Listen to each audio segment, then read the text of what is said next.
This Seniors Empowerment Workshop session is being organized by the C3 Church Calgary Southeast. CCCSE received this funding from the Federal Government of Canada through the New Horizon for Seniors program for 2023 to 2024 to support Black seniors with mental health conditions to combat the lingering psychological effects of the COVID-19 pandemic.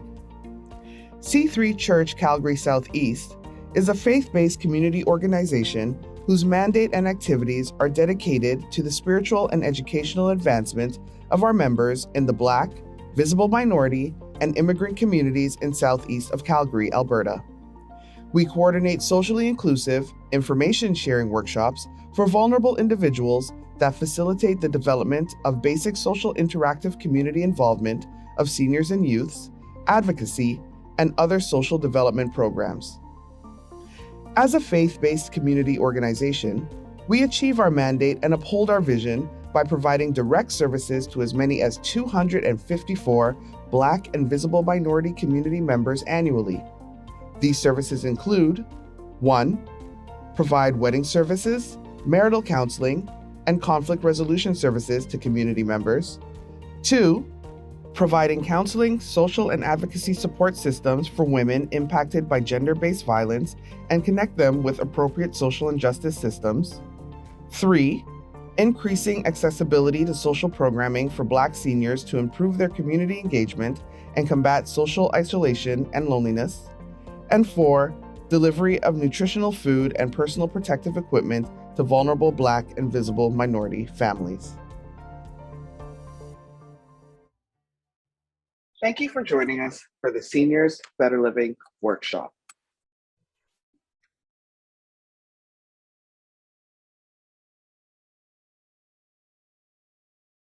This session focuses on what are some positive aging approaches for seniors and their families to adjust to old age reality.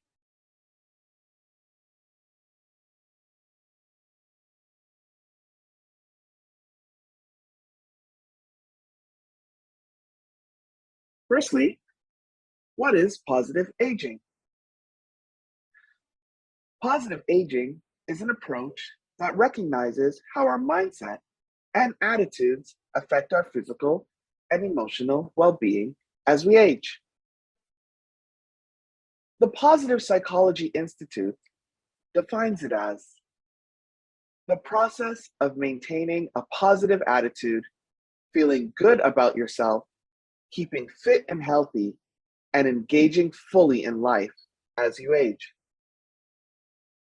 The World Health Organization defines positive aging as the process of developing and maintaining the functional ability that enables well-being in older age.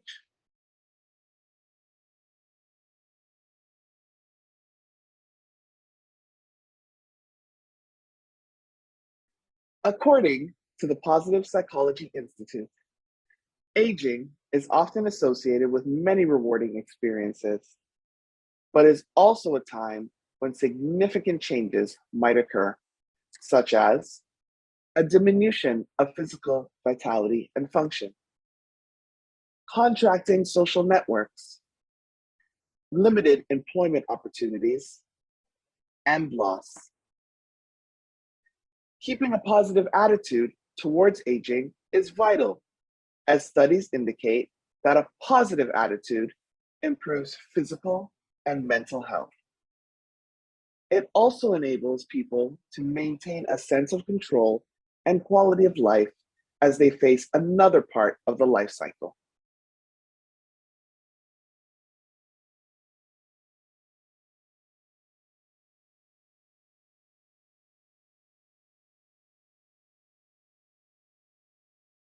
What are some positive aging approaches for seniors and their families to adjust to old age reality? First, we have learning to cope with change. Next, finding meaning and joy. Next, stay connected. And finally, keep the mind sharp.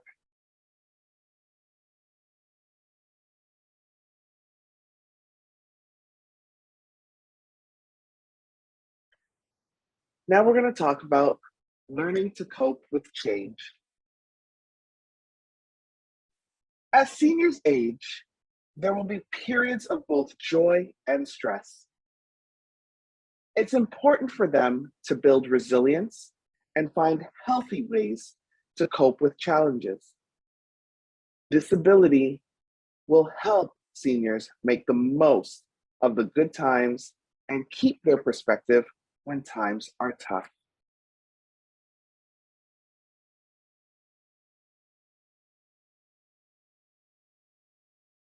They can do things as focus on the things to be grateful for. The longer a senior lives, the more they lose. But as they lose people and things, life becomes even more precious. When they stop taking things for granted, that helps them appreciate and enjoy what they have even more. Next, we have acknowledge and express one's feelings. It can be challenging to show emotions, perhaps feeling that such a display is inappropriate and weak. Burying feelings can lead to anger, resentment, and depression.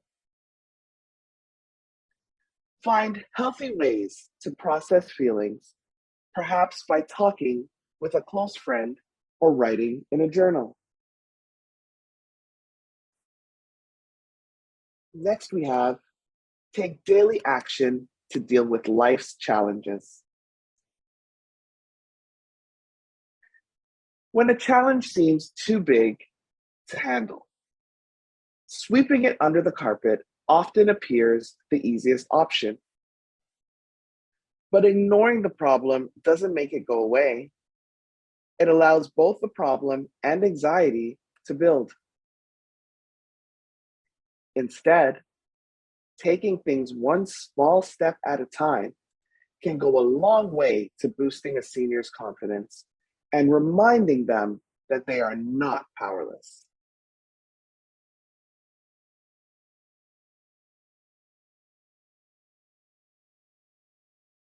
Next, we have finding meaning and joy.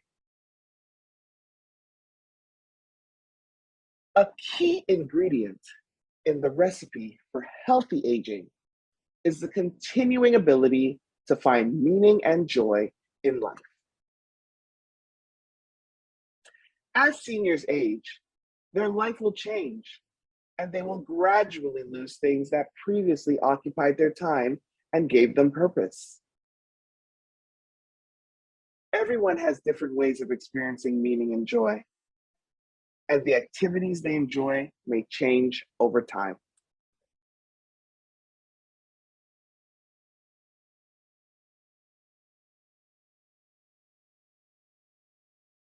First, we have pick up a long neglected hobby or try a new hobby.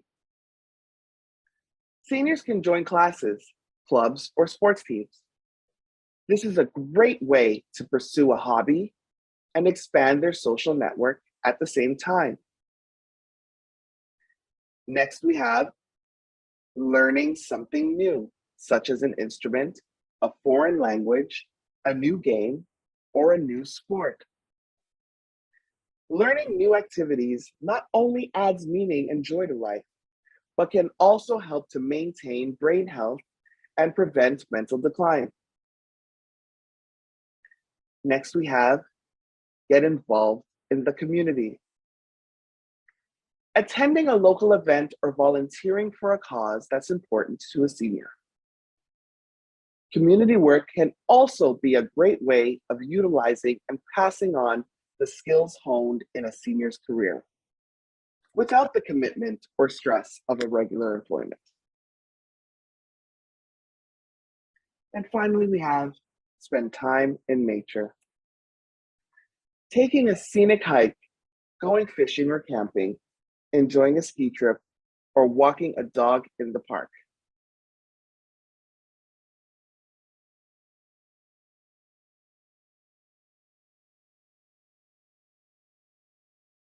Next, we have stay connected. One of the greatest challenges of aging is maintaining a support network. Staying connected isn't always as easy as one grows older. Even for those who have always had active social life, it's important to find ways to reach out and connect to others, regardless of whether a senior lives with a spouse or partner. Along with regular exercise, staying social can have the most impact on health with age. Having an array of people to turn to for company and support is a buffer against loneliness, depression, disability, hardship, and loss.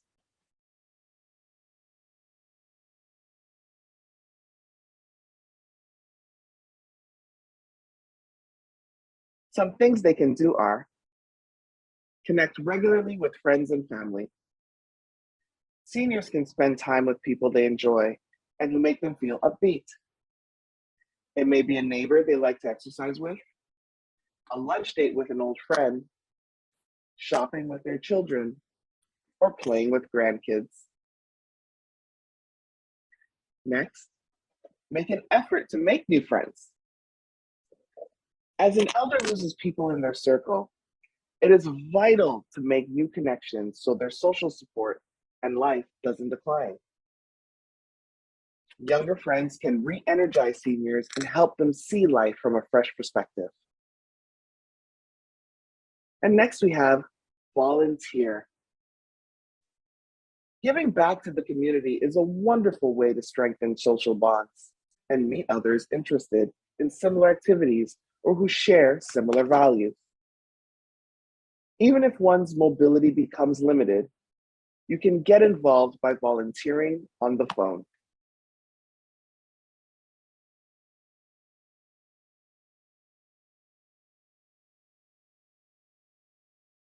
Next, we have keeping the mind sharp.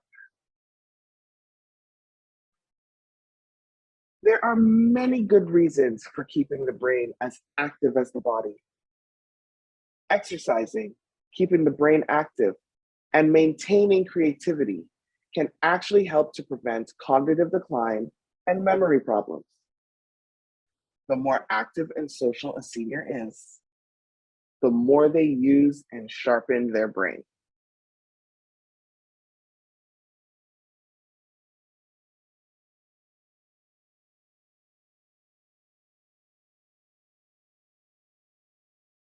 Some things they can do are challenge your brain. For some seniors, challenging the brain could involve playing new games or sports. Others may enjoy puzzles or trying out new cooking recipes. Next, we have vary habits. Seniors don't have to work elaborate crosswords or puzzles to keep their memory sharp. Varying your habits can help to create new pathways in the brain. And finally, we have taking on a completely new subject. Taking on a new subject is a great way to continue to learn. It could be learning a new language, learning new computer skills, or learning to play the piano. There are many inexpensive classes at community centers or community colleges that allow seniors to tackle new subjects.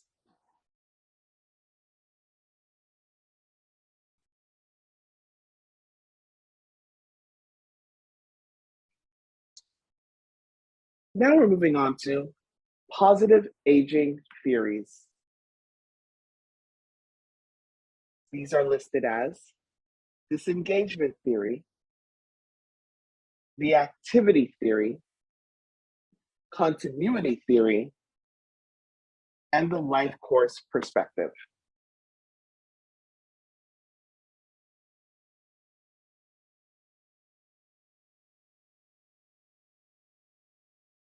We're going to start with disengagement theory. Elaine Cumming and William E. Henry from 1961 developed the disengagement theory. Their theory is that as we age, we remove ourselves from social roles and interactions. We do this because we realize death is imminent. Rather than have our reputation damaged due to the loss of skills, we retreat. Cumming and Henry's 1961 theory includes 9 beliefs, and we will list them below. They are: number 1, everyone expects death. Older adults accept that they're losing abilities as they age, so they begin to leave their networks. Number 2, fewer contacts create behavioral freedoms. This creates an "I can do whatever I want" approach to their behavior.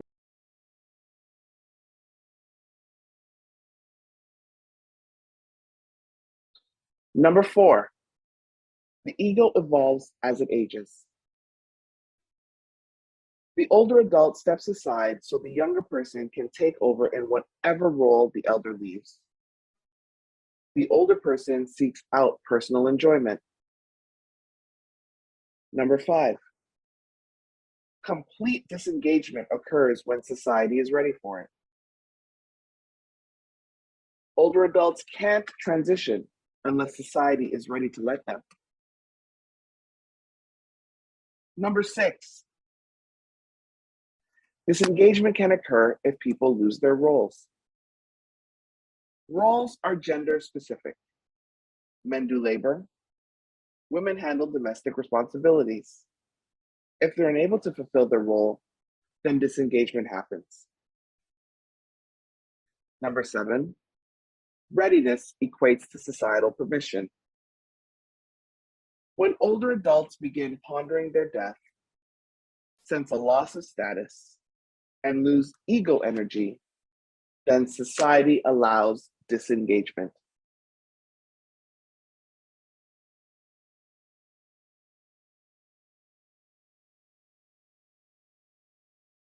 Number 8, relational rewards become more diverse. Societal rewards tend to include upward mobility. Disengagement creates horizontal rewards. People look to their remaining interpersonal relationships to fill the vertical reward void. And finally, number 9, this theory is independent of culture. It takes on the norms of the person's culture. The entire process is mutual and acceptable between the person and society. A person's usefulness determines when they disengage. A delay in disengagement happens if society still deems the person useful. Cumming and Henry developed and published their theory in 1961. It's outdated, but this theory also assumes that a family consists of a male and female adult. It doesn't consider same gender or single parent families.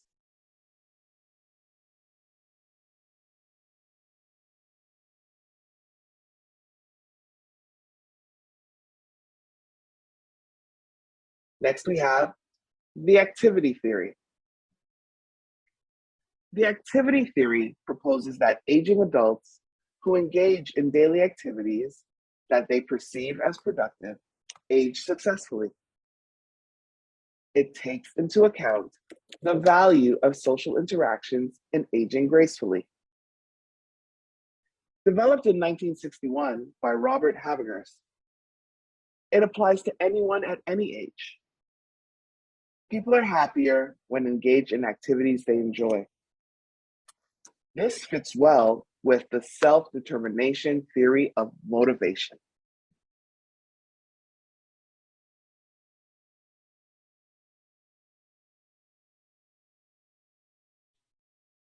Next, we have continuity theory. Continuity theory is a person's ability to maintain their habits, preferences, lifestyle, and relationships as they age. It states that people try to maintain continuity between who they were and who they're becoming. It's like the concept of crystallized intelligence. A person takes their knowledge from the past and applies it to future changes. Continuity theory is about balance. There also are two types of continuity: internal and external. Internal is about our personality traits, while external is about our environment.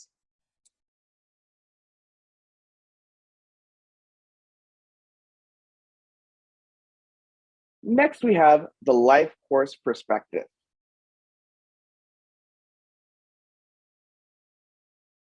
This theory takes into consideration your previous life experiences, including family history. It's a proactive, connected approach. It encompasses social, emotional, and physical development throughout the lifespan.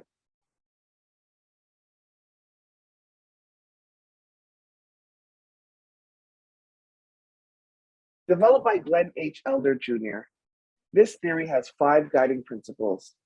The following list is from Elder. Number 1, lifespan development.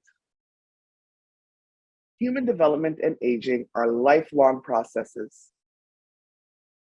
Number 2, agency. Individuals construct their own lives through their choices and actions they take within the opportunities and constraints of history and social circumstances. Number 3, time and place.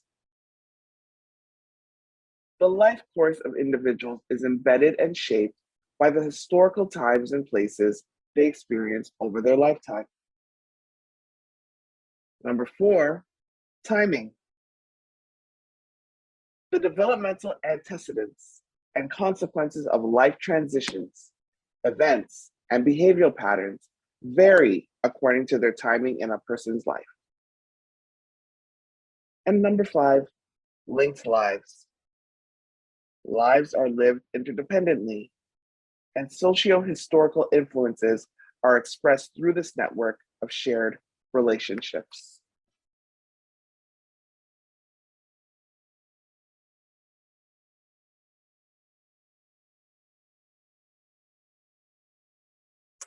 Here are some tips and strategies to promote positive aging. According to researchers Gianni Pez, Anne Herm, and Michael Poulet, there are 5 places in the world where people live longer than anywhere else. Known as the Blue Zones, they include Ikaria, Greece, Loma Linda, California, Sardinia, Italy, Okinawa, Japan, and Nicoya, Costa Rica. In collaboration with demographers and researchers, there are 9 identified specific lifestyle habits of the Blue Zones. They are: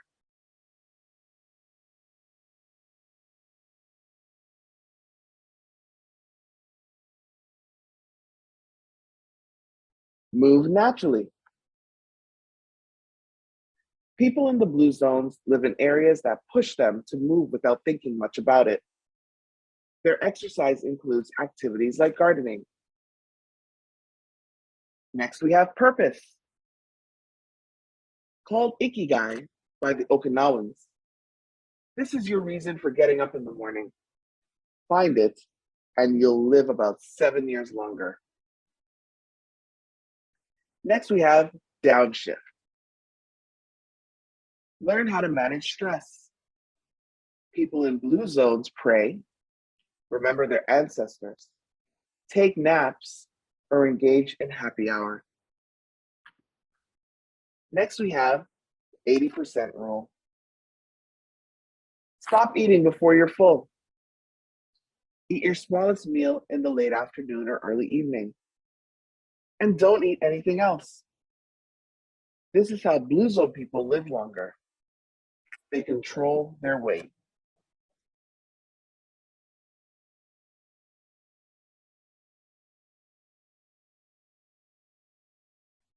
Next, we have Plant Slant. Eat more beans. Some people in the blue zones eat pork, but not more than a handful of times in a month. Serving sizes are 3 to 4 ounces. Next, we have wine at 5. Wetner discovered that everyone in the blue zones, except Adventists, drink alcohol. They drink 1 to 2 glasses a day with friends and or with food. He suggests Sardinian Canano wine. Next, we have belong. Most of the centenarians belong to a faith-based community. Their research shows that attending services 4 times per month adds 4 to 14 years to your life. And then we have loved ones first. Blue zone people put family and their partners first. Aging parents and grandparents often live in the same home with their children or nearby. This lowers disease and mortality rates of children in the home, according to Bwetner's team.